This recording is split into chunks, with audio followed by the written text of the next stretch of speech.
Hello, Tabatha Twitchett here with another layout, part 3 of our home cut file. I've placed my two images in the backing paper and I've popped them at the angles that I want them to be underneath my home. Now I put the backing tape on the back of my photos and I don't go all the way to the edge. I leave some space for tucking things underneath. And if you've got a photo like mine where there's a fair amount of cloud space, it doesn't matter about that. Sometimes that space leads the eye back into the photo, and it also allows for some embellishments to kind of overlap over the top of the photo without interfering with the main portions of the photo. So now that I've got my photos down, I can take that double-sided tape off my home and I can place that on top. So remember, we left a bit of space around the underneath so that we've got room to tuck some embellishments, and we've also used double-sided tape so that if I need to pull it off the back of the paper to tuck something underneath, I can.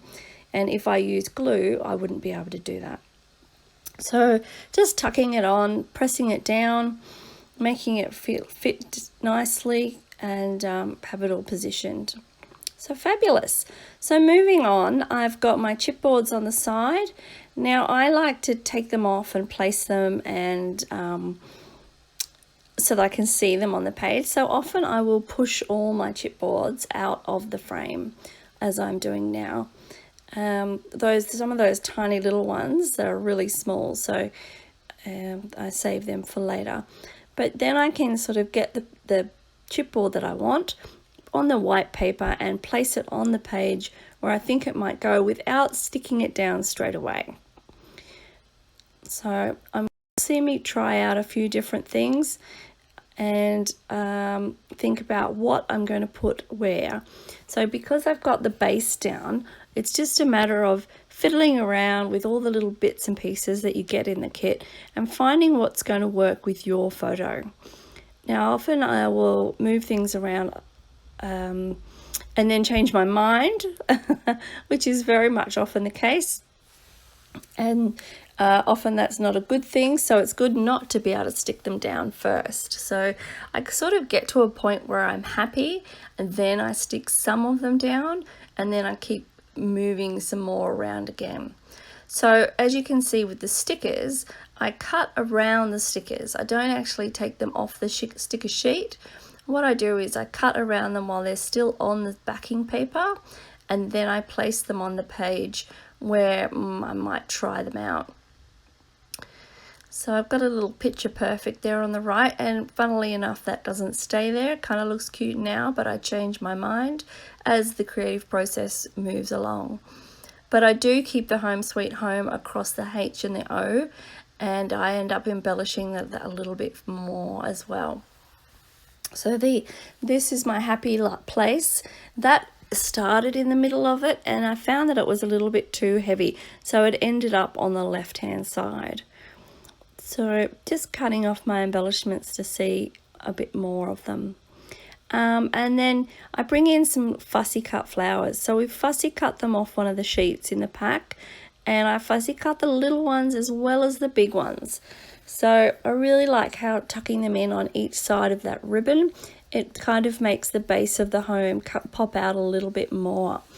And as we go along, we just kind of keep layering along. Now, by the time I get to the end of this, I think I've probably overdone it, but at least I've got a bit of a nice starting point. And you'll often see I even stick something over the top of something I've already stuck down. So we all kind of make mistakes and try and think about where we want to put things and if things are going to work.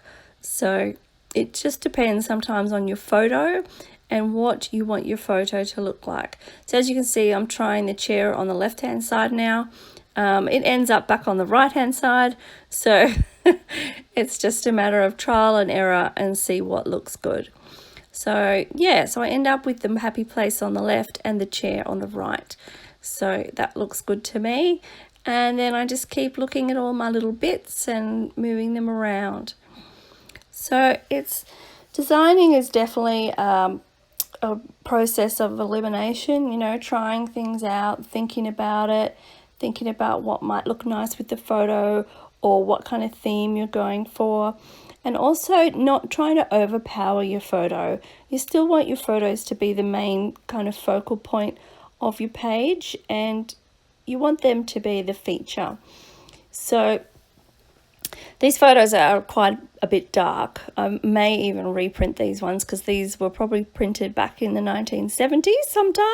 So they're pretty old photos, but I just loved the fact that myself and my two sisters were in the photos, and it really reminded me of home because we were in these kind of vintage checked shirts and dungarees, you know, overalls, denim overalls, which were very 70s. So love that. So here I am, just still moving things around, playing around with stuff, looking for different embellishments. I have them scattered all around me on the table so that I can see everything at one time. Now I put that little embroidery hoop down. It doesn't stay there. It goes away somewhere else. So yeah. So just remember to be definitely sure before you go and stick things down, because sometimes it'll rip the paper as you pull them back up. And here you can see that I'm just doing a little bit more fussy cutting. I decided that I quite like these little florets or little bunches of flowers, and I thought I would like to add a little bit more to the page just to make it a little bit more organic shape and not so many straight lines. So just playing around with those, sticking them under the H and that.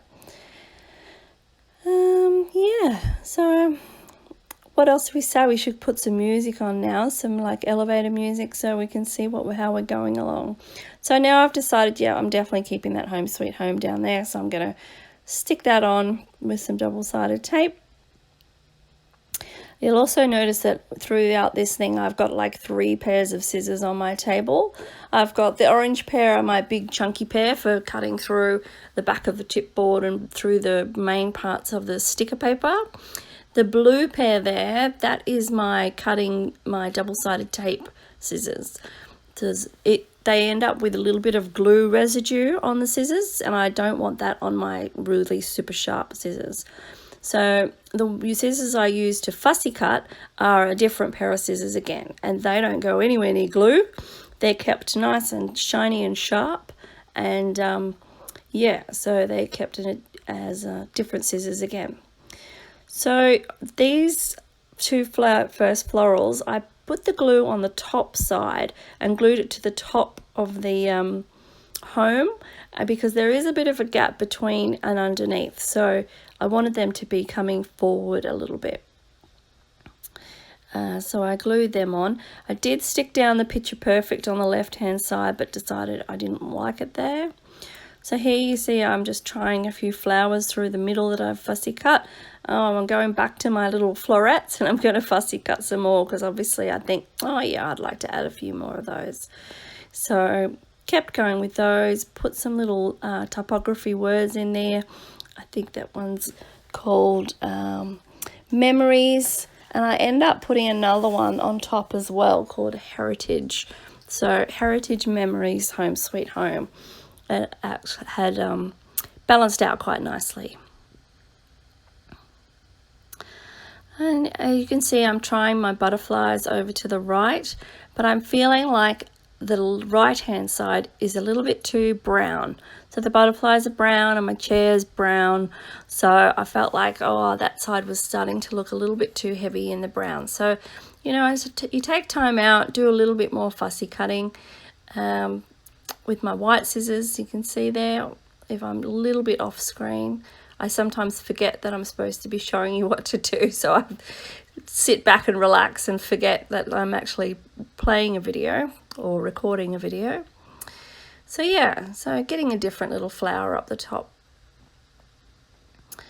And then I sort of had the chipboard beautiful up there before, and I didn't like that it was sitting so high, and I wanted it to be a little bit more subtle. So I switched it out for the sticker, and I really thought the sticker was actually a little bit bigger and flatter, so I could stick it half behind my photo on the right and then on top of the photo on the left. and then I added my little flower in just below.